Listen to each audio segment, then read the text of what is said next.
Welcome Crown Point. This is another edition of Lay of the Land podcast. It's kind of a special edition today because this wraps up season 1 of our very first season of the Lay of the Land podcast. So thank you for that rousing ovation. A little thin, I thought, but that's okay. As everybody knows, we have viewers from all over the United States and other countries. I always got some emails on, so being the number 1 rated podcast coming out of Crown Point. So couldn't ask for a better season 1. And we're a very exciting show. Anthony, how you doing? Right. Doing good. Glad to see you can make it. Thanks. It's been a busy month. Always is. How's the girls? We talked about your girls softball.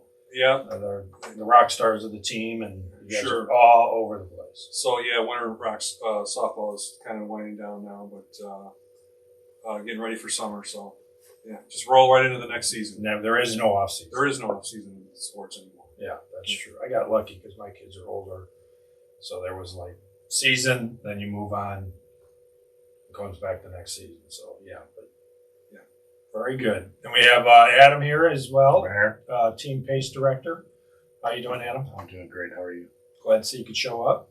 Didn't have much choice. No, I always get, 'cause I always pick on you for your attire, but today you're looking very professional. Thank you. So you got a haircut and everything. New pants and shoes. Dressed for a special guest today.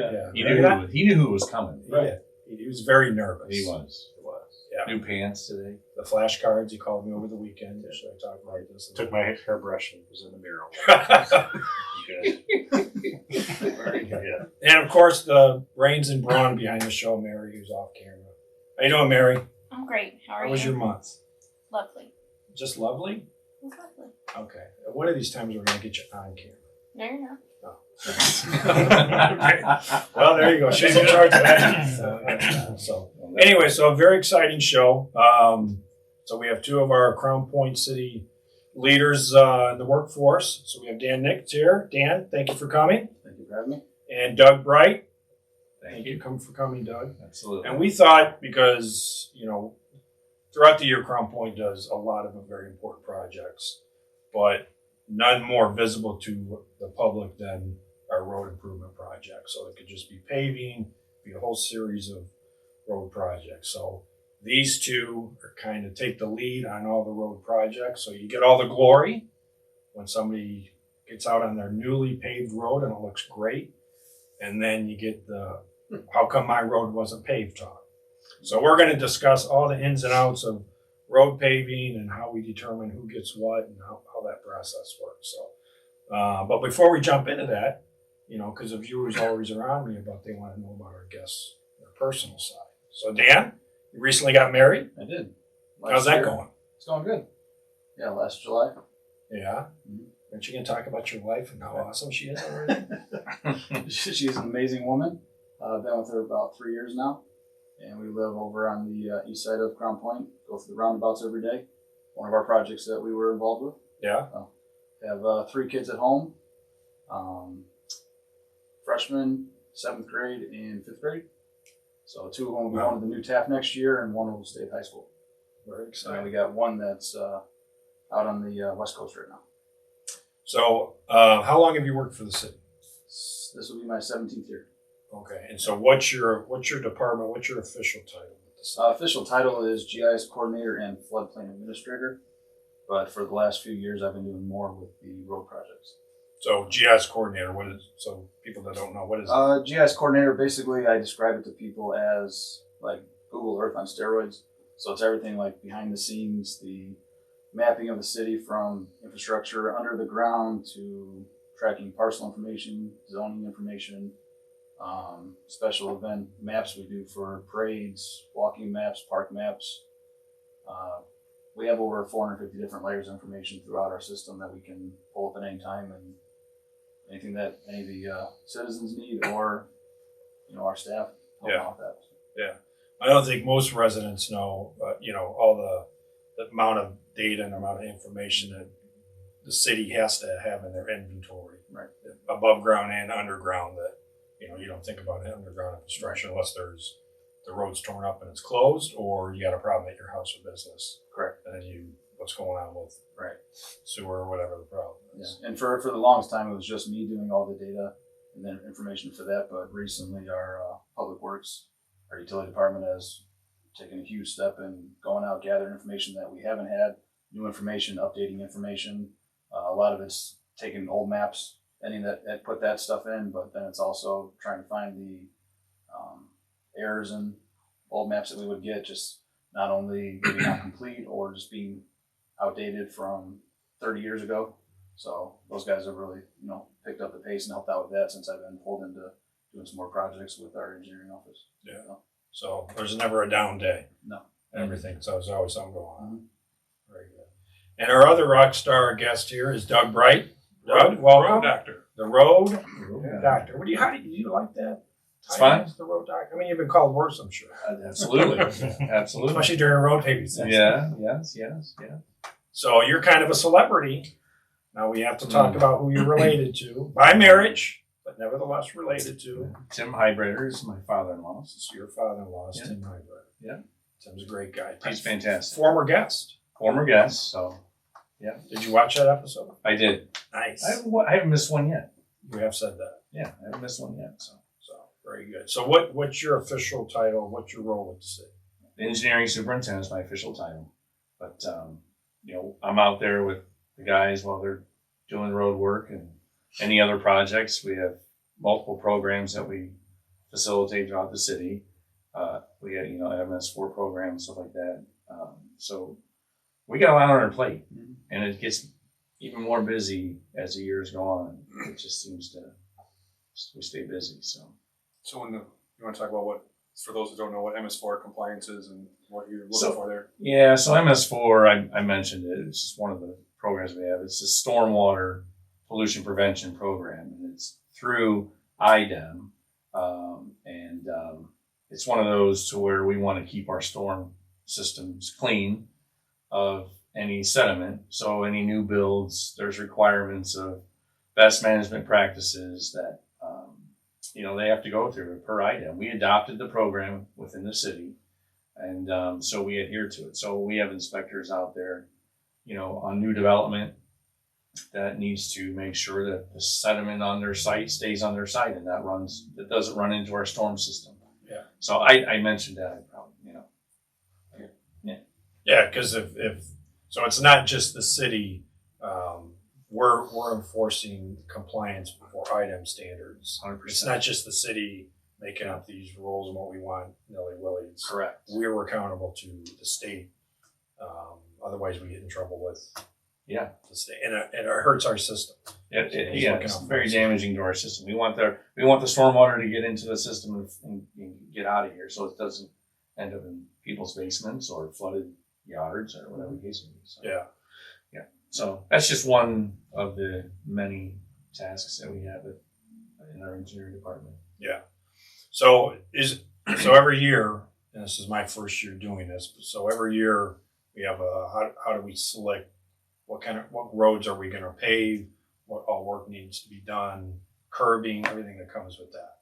Very labor intensive Very labor intensive. process, and of course everything's determined by funding and different money sources. But so I think a lot of people don't understand. My road seems to be in bad shape. Hasn't been paved in a number of years. Why isn't my road getting paved? So how do we have something called the PACER rating? Mm-hmm. So what is the PACER rating and how is the road scored? So we'll go back to, there's an LTAP program, Local Technical Assistance Program, that we adopted that was designed by INDOT. And it's a program that they implemented, which involves the PACER rating. And so I'll let Dan touch on the PACER rating because he's the master at this. But we adopted this, so we have to have this in place for us to qualify for the Community Crossings program. So we adopted the LTAP program, which encompasses the PACER rating involved in this. And so then we get out, Dan. Thanks, Doug. So when we started doing road projects, when I was at the city originally, it was always who would call and complain about their road, or this guy wants it done, this guy wants it done, and so forth. And it was just kind of a biased, well, let's just do this road because we get calls on it. when the program Doug's talking about came about, it was what's a fair way to do it, not only for the whole state, but breaking down to the local level. So that program is using the PACER system, which started in Michigan, and it basically does a 1 through 10 rating on each road segment, and it breaks it down from a brand new road to a road that is just like complete disrepair. And the different types of cracks, longitudinal, transverse cracks, edge cracking, what they call alligator cracking, when you go and you see the little like 2-inch squares that, you know, it's intertwined together. The amount of cracks on each road kind of drop it into each of those ratings. So by doing that, you can go through, you can say, we're going to pave roads that are all 1s and 2s, 3s, 4s, 5s, 6s, whatever your case may be. But this way you have an actual backing of what that road is rated, and say, I'm going to pave this road, not just because somebody asked me to. Yeah, so there's a lot more to it than just driving down the road. You see a couple of dips or potholes, or Right. so there's a lot more to it. How you come up with the Yeah. score. Mhm. So if I'm, if I want to find out where my road's at, what kind of road are all the roads scored? Mhm. So every road in the city gets a 1,001 We're just segments. we're just over 1,000 segments. We have couple new developments that came in this last year, so I think we're closer to about 115. And I don't have the exact number right now because last week we did all the driving. So we drove. It took us 3.5 days to drive every segment of road. We rated them all, and then this week we're going through and taking those ratings off of the maps that we had, putting them into our GIS, so we have them there, and then we're also putting them into a spreadsheet, and that spreadsheet is what we publish out to the city website, and that's where people can see where their roads rated. And then once we get all those in there, I think I have about 25 new roads to add this year from last year. So that's why I don't have an exact number, but I know it's over 1,000 segments that we'll have in there. So around So all the ratings are on the website. So if I wanna see where mid-April, my we should road's have it at. updated by mid-April, right? Yeah, a few weeks. Few weeks.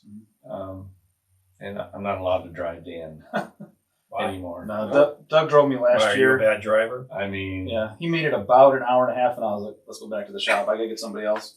what's he doing? Is he a slow driver, or He is wanted a to get it fast driver? done. And it's not necessarily the straight driving, it was the turns and the cul-de-sacs that you're against the glass and you're ready to lose your lunch, and it's like, no, we're done. Cul-de-sacs, you just, He likes How to does take, he know? Yeah. he takes the cul-de-sac the same speed as the straightaway. Oh, yeah, so Well, you're very efficient. try to. Phrase it like that. Yeah, right. I had a We all great, can't be good drivers. I had a great driver this year. Well, yeah, you sure did.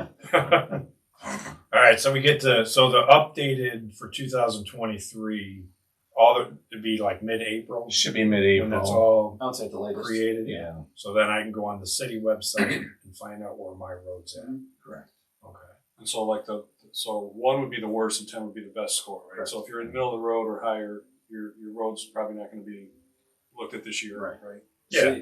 So the 5s so I would say 5s, 6s, and 7s, we try to do a preventative maintenance. So we have a crack sealing program that we go out there and assess, and we try to get as many roads crack sealed to preserve what we have.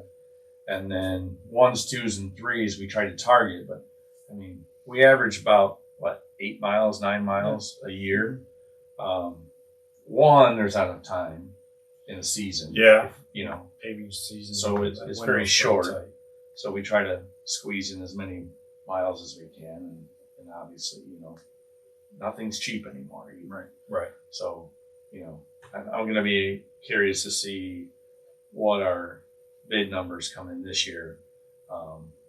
Because no one's giving any pricing right now because it's just too early for them to tell what kind of costs or materials are going to Yeah. be.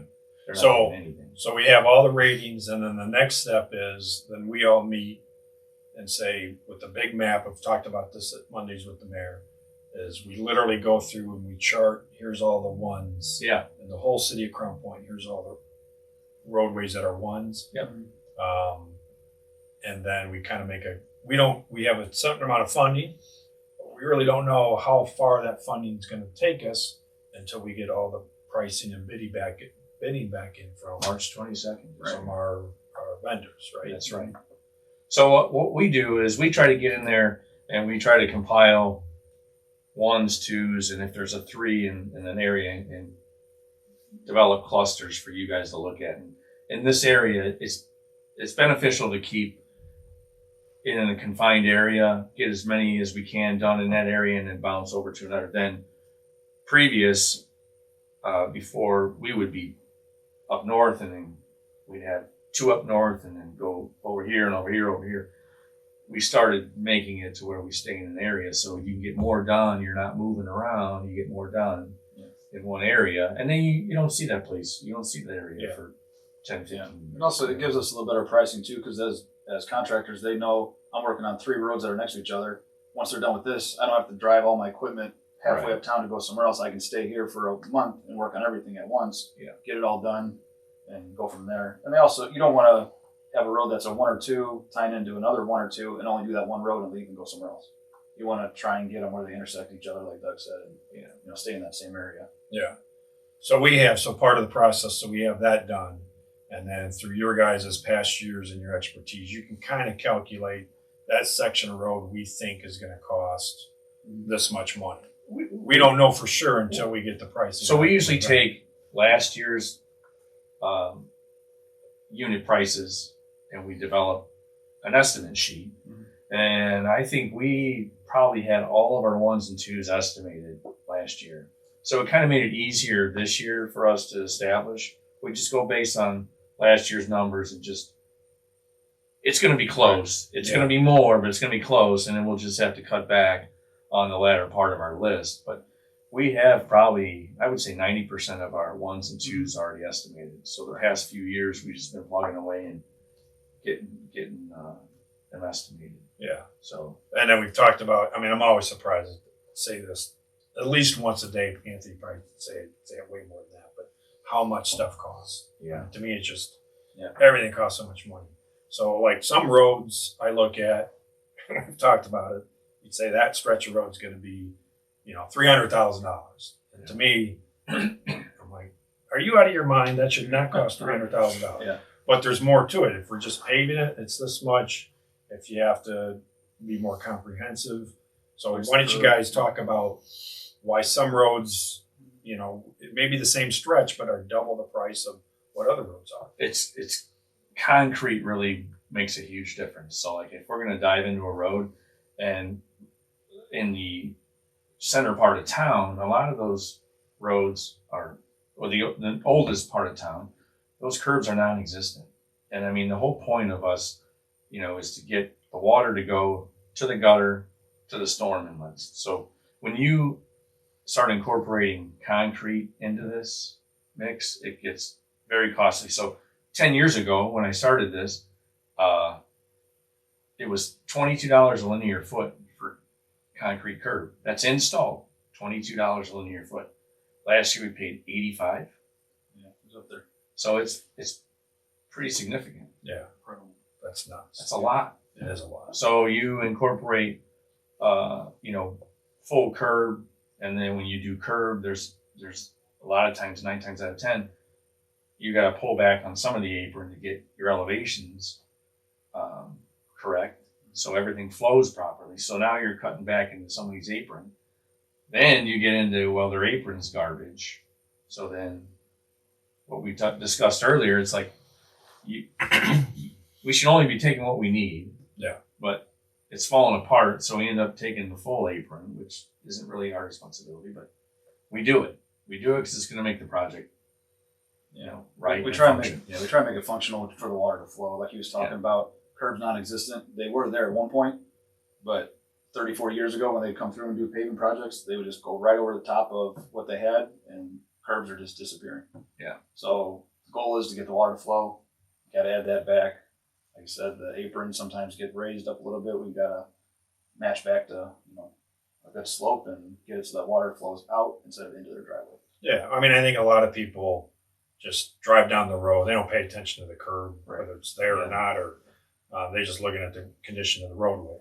But you're saying when we do a road project, it's just as important to get that curb. Right. If one's not there, to get one built, which adds a lot of money to the cost of the project. And if we don't fix the heaving curbs, water flows back onto the road, And and in 3 years, that water stands there constantly. It's going to crack right up again, and now we got to pay it again. So we could do, we could do more roads if we just didn't do our due diligence and create or the curb work all at the same time, because then Right. it shortens the lifespan of the road. We can get more done, but the roads aren't gonna last as It long. just defeats the purpose. You better do it how we're doing. So that goes back to, Dan, when you started, and I think I started around the same time, but I think our paving dollar amounts were somewhere around $500,000 for the entire city about that time. And, Yeah.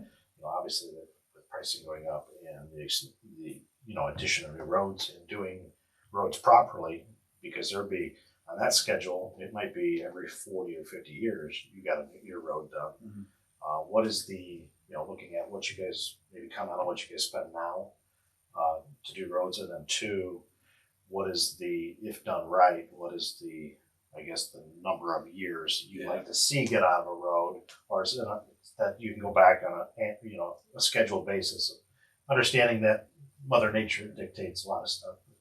What if you do a road right? What do you hope to get out of that? I guess. I mean, Well, if the PACER classes that we've taken, with all the technical data that they have over the years, not only from Indiana but from other states, they say if you do it correctly, it should last you about 15, maybe 17 years is when you should get back in there. But that's you couldn't that- do it on this budget. right. Well, then there's that. I guess another thing that a lot of people don't realize is that stretch in the Midwest where it's hot, cold, freezes, thaws, freezes. It makes it tough. Is a horrible situation Terrible. as it comes to concrete, as to asphalt, anything that's, you go down in Phoenix or, somewhere in Arizona where it's a constant, Florida, they don't have the replacements often. But the fact is that Right. they don't have And it. it's We not don't have only the that- conditions that we yeah. have. Yeah. It's not For only sure. that surface layer that's the issue, it's your subgrade issue. So we could have a road that's a 1 or 2 and we just take off the top couple inches and repave it.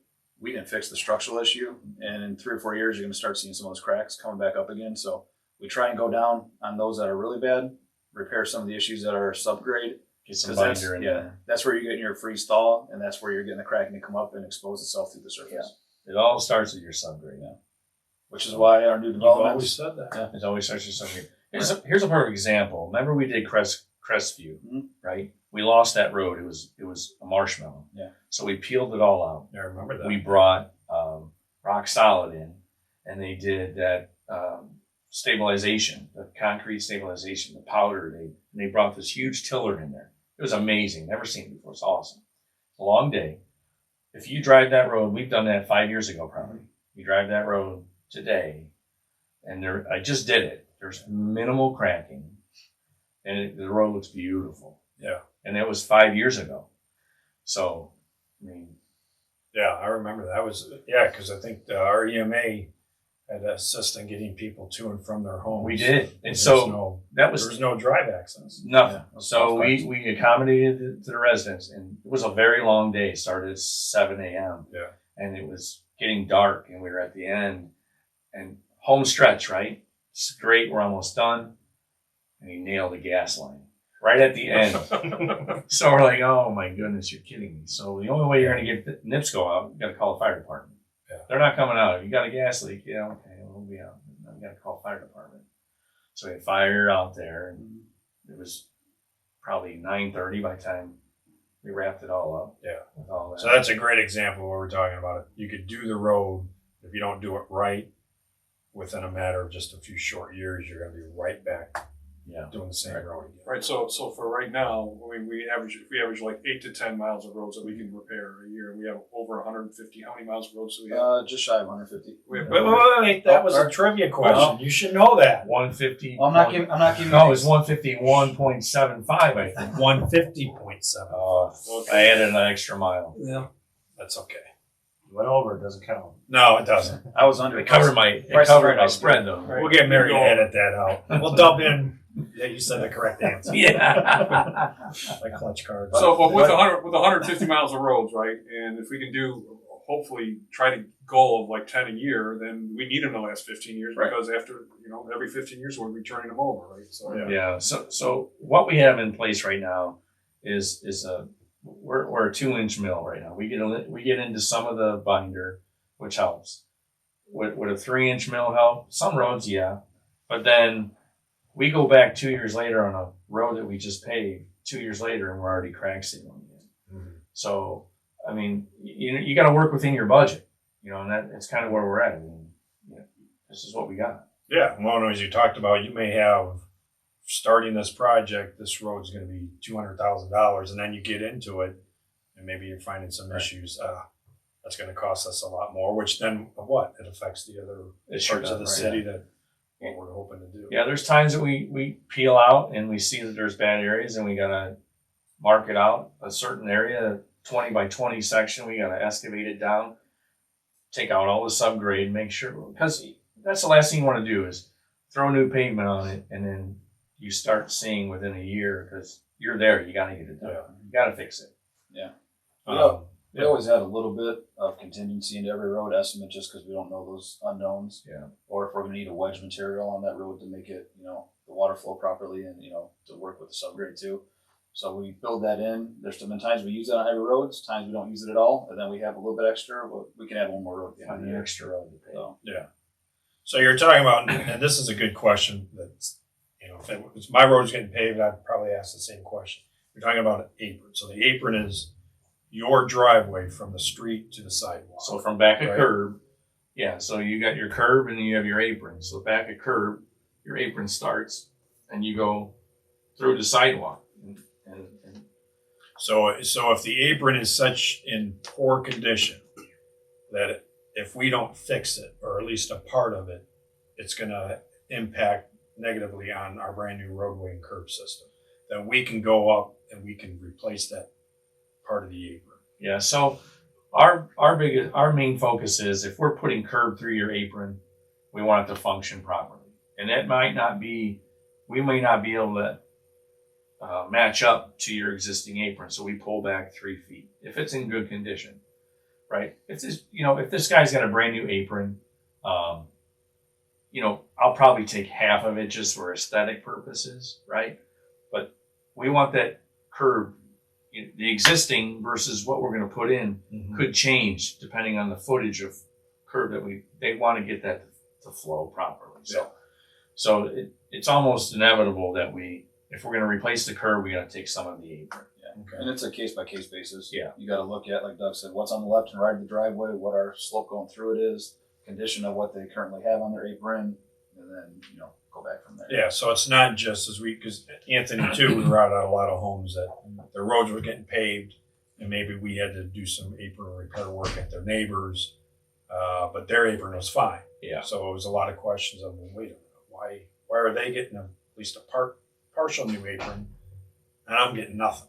We get that a lot. So yeah, going out to people's homes, you can understand why the average person wouldn't understand it. So if it's affecting what we're doing, we're Functionality. going to replace so Yeah. many feet of your apron. Yep. If your apron's fine, it may not look the best, but it's not impacting what we're doing, then we typically don't replace it. Correct. Is that right? We try to. We want those dollars to stretch. Our main focus is curbs and asphalt. After that, it's we want to try to stretch those dollars, get as many miles of roads paved as we can. Yeah. So that's a good point. So it's not just we're being selective. It's if we repair what we have to repair, but if we're not going to repair what's okay, It's got nothing to do with aesthetics. Yeah, yeah. it's nothing. And then that money it stretches our budget farther. We can do more road Yeah. projects. What I always explain to people when we're out and they have questions like that, well, why isn't mine getting done in this one? You can go back to say, well, if we did it that way last year, half the roads wouldn't have gotten paved, which would have bumped you farther down the road, and you wouldn't get paid me for 2-3 more years. If we just do your apron just because, we're not going to pave half the roads this year. It's a road paving project, and that includes the functionality of the stormwater. So. That's key. You gotta get the water off the road. Yeah. The water is what damages the road. And then freeze thaw. You get water underneath. Freeze thaw, freeze thaw. That's expansion. Heaves that road. You get cracking. Now, when you guys are let's say you're on vacation, you're out in other parts of the country or communities, are you such road nerds that you are looking at other people's I am a roads? road nerd. And you commenting to your loved ones, I do. We do. I do condition that. of the road and It's terrible. the binder and all that stuff. It's terrible. I say it in my head a lot, and then sometimes I'll bring it up, and my wife will look at me like, "You're a dork." Yeah. You say, "Oh, this I road's do. free." I do that. Yeah, I don't care. You always- just drive. You always take your job with you, right? Yeah. I mean, Yes. you're always looking at, how they do things differently. I'm always looking at stuff like that. Never know where. We've been on trips where, St. Pete, right? that crossing thing that they have, or those big speed bumps that they got. You Right. got to push that crosswalk across the street. We have stuff like that now, but we hadn't, right? We started See how that works and works well for them. putting maybe it'll work things well in. for us. You're always looking around, see how other people do things, and maybe try to implement that in your city. Yeah. No, I do the same thing. I take Yeah. pictures of stuff. Yeah. Good deal. So besides the roads, the number one issue we deal with in Crown Point is parking. Parking. I can't have enough parking. So you guys also are in charge of doing some parking lot improvements. Did some last year. We got more on the table for this year. Yeah. So I know I talk about this all the time with my monthly community forum, but the post office lot. So we're going to be starting that pretty quick. Yeah, so bids come in March 22nd, and we'll get rolling on that. That should be 5-week construction on that one once we figure out who's going to be doing it. So that's going to open up 60 some more stalls if I we believe blend it's, all yeah, it's in the 60, 70s. 70 or Yeah. something like that. Mhm. We are going to add to the lot across from Bulldog Park. That's going to give us how many more stalls? Between 50 and 55 more spots there. We found some areas that we could improve.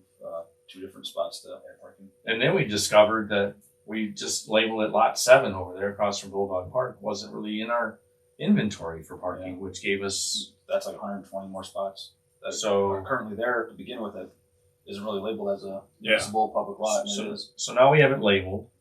We're working on some things. We want to put I think the map's going to go in on the Hub City Quarterly where all the public parking is. Right. So we want to put something like that together and possibly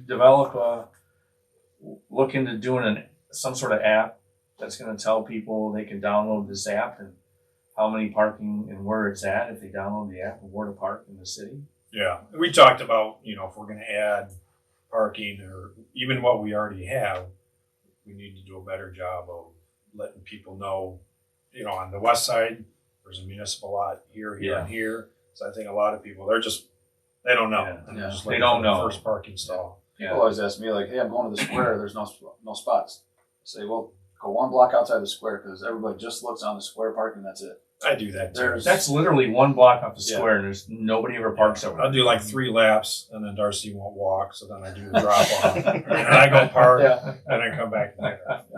And sometimes I do people the are like, same thing. "That's a spot you can park in that lot. That's a hidden gem. I didn't know about that." Yeah. They're there. It's a good one. Yeah, you just got to find them. It's a good one. Yeah. So we'll start that. I would like to see that done by June. That parking lot, The post office the lot? post office lot, yeah. Yeah. The one by it'll probably be later in the season. The additional parking across from Bulldog. Yeah, later in the season when we get roads Yeah. ramped up. We'll probably try and time that so it's a little bit, or probably start once the Little League gets done, just because it'll be a nightmare to try and work while those are going on. Yeah. And we're trying to do that because we've talked about, Bulldog Park, there's always something going on at Bulldog Yeah.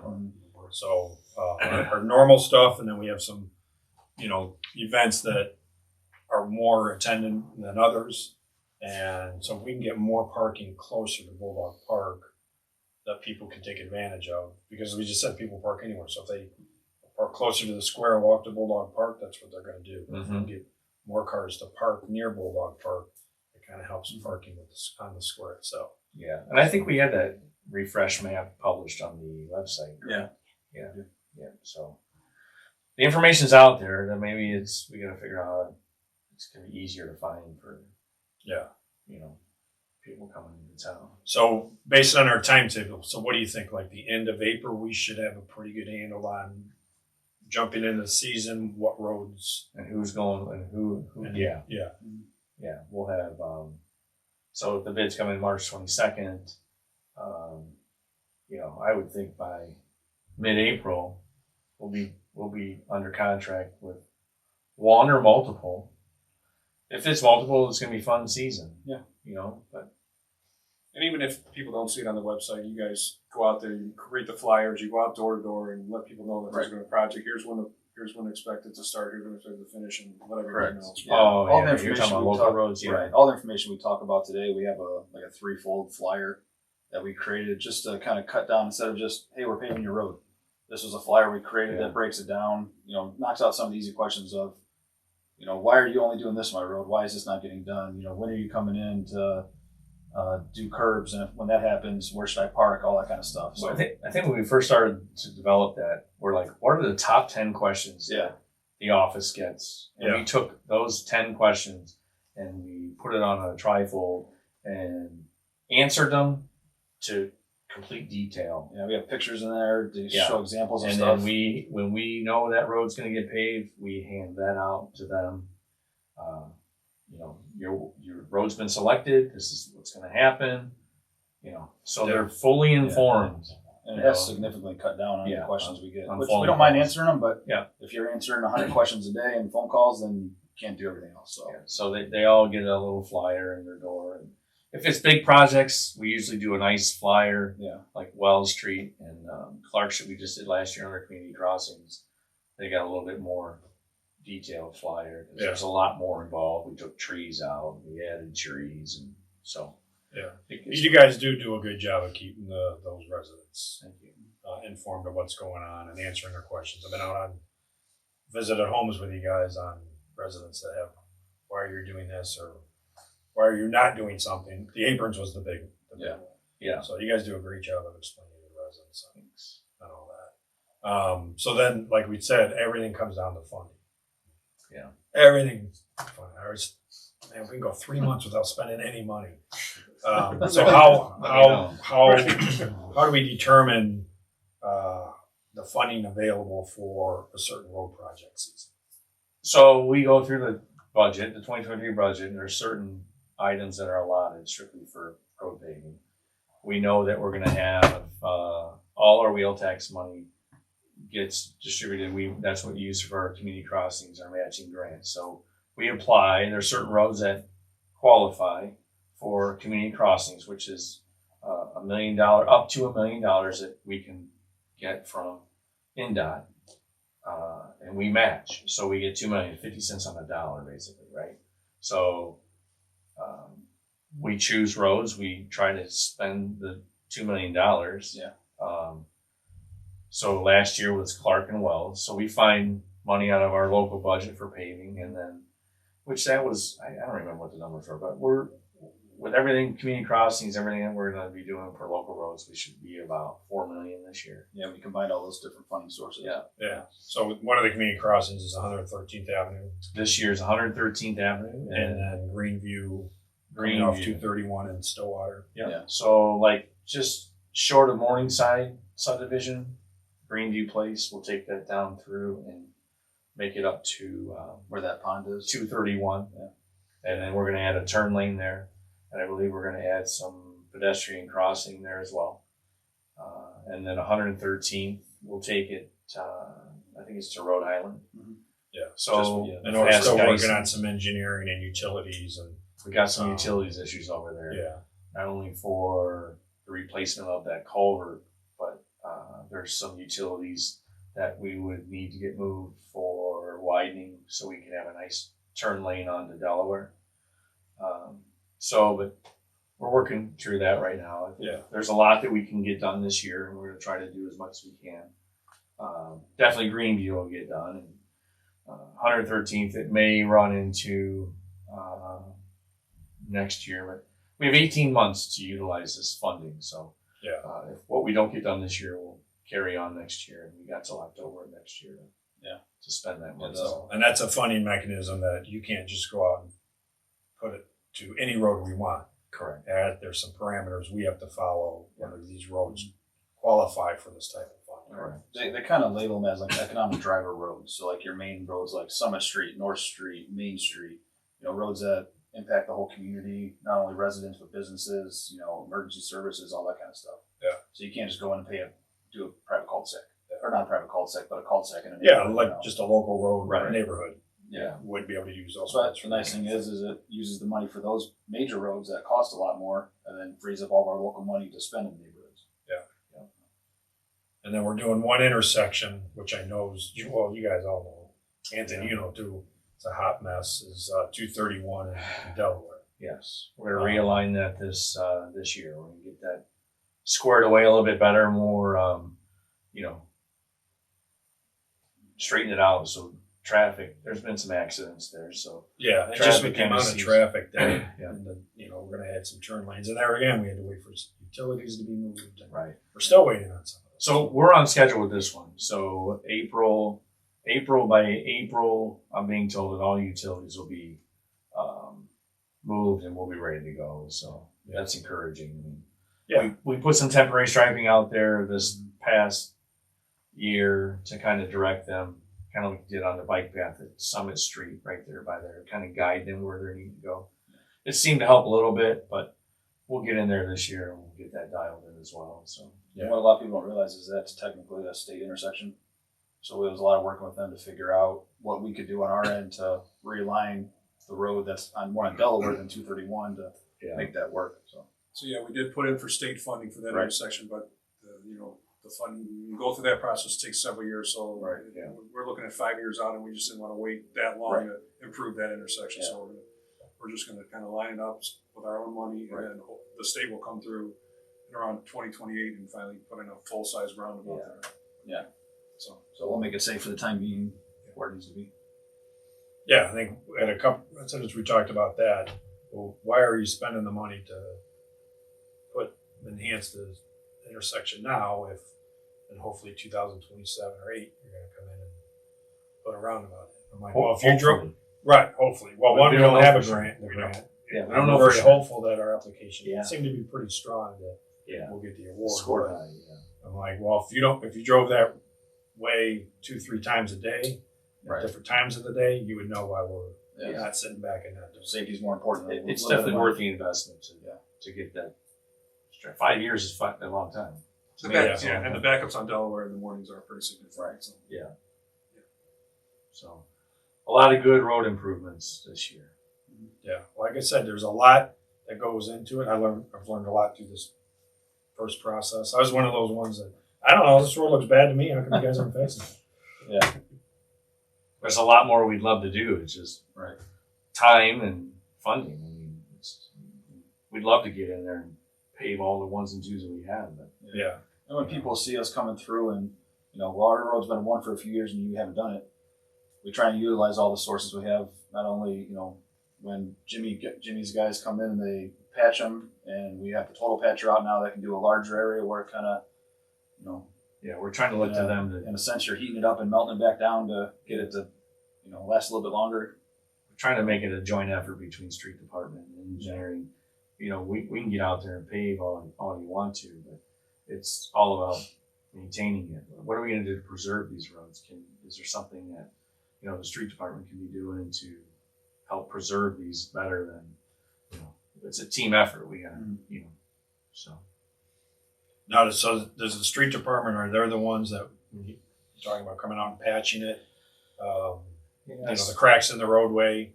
Is the street department technically? So we sub that out. I'm trying to put something together right now to where we might be able to bring in material and equipment as a rental and see if we can't get the street department to participate. Maybe we can max out our funding instead of asking for more money. What can we do to keep this in house and stuff like that? So, Okay. Instead of just crack sealing 4 miles of roads, now we're crack sealing 6, 7, maybe 8 miles of roads. yeah. Right. Keep them in those 6s and 7s ratings a little bit longer than they normally would drop down. It's a never-ending It's a battle. year round. 100%. Year round. So when all the other city workers are, you guys are just sitting in your office at your up seats and you're not doing anything. You're Yeah. playing, Right. hitting and putting green let or me whatever. Let me know when you see that. I mean, I'm not the one that says that. Yeah. Right. Adam says that. Oh yeah. I do. But no, it's a year-round battle. So Yeah. you guys do a great job with everything. Thank you. So Adam, we got a lot of stuff coming up at Bulldog Park. We do quite a bit of stuff. This is your time to plug. Well, we just got done with St. Patty's Day. That was fantastic. It was a little cold out there. Excellent. But everything went well. Could have been worse. Could have been worse. Could have been better. Could have been worse. Always Always talking temperature-wise. But all the smiles were good. Yeah. it's definitely well A worth lot it. of green vigor. Yeah, no, we're gonna start vamping up. Believe it or not, tournaments start at Sportsplex second week of April, and then we are full pretty much every weekend through That's something. November. And then we've got most kids we've ever had in girls softball league. We're 539 as we have. So once we add some other teams in, we'll probably be over 70 teams out there. How's the new fields look? It's looking good. Looking good. We're should be on target. So we'll be cutting it close, but we'll be good. So Time for opening day.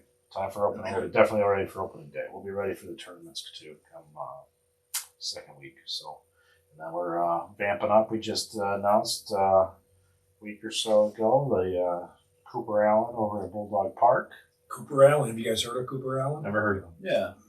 Country singer, right? Interesting. That's a big deal. So Yes. the Chris Jansen Very tickets are exciting. selling Chris like Jansen, very crazy. exciting. So if you haven't got yours, we're well over 50% already. So it'll be a big show. The Cooper Allen will be a big show too.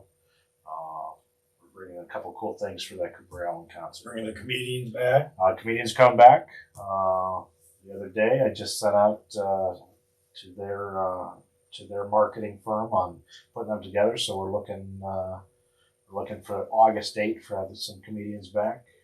We got 2 days of the old Oktoberfest. So we're proud to announce Yeah, one night 2 will be the days. traditional night. So Traditional. we'll have the beer hall field and the polka bands going. So. Polka, polka, polka. So that'll be fun. Yeah. But, we're definitely every weekend we are blowing up with stuff. So we got some big concerts. We got a concert summer series that'll be announced here on all the bands here. We've got some of the bigger acts coming. We've got roller derby back. We've got again the extra nights of Oktoberfest. We've got Rockapelli, which is a Rockapelli was going to be kind of like a band show that is moving up from Griffith over here. We've got movie nights with the library.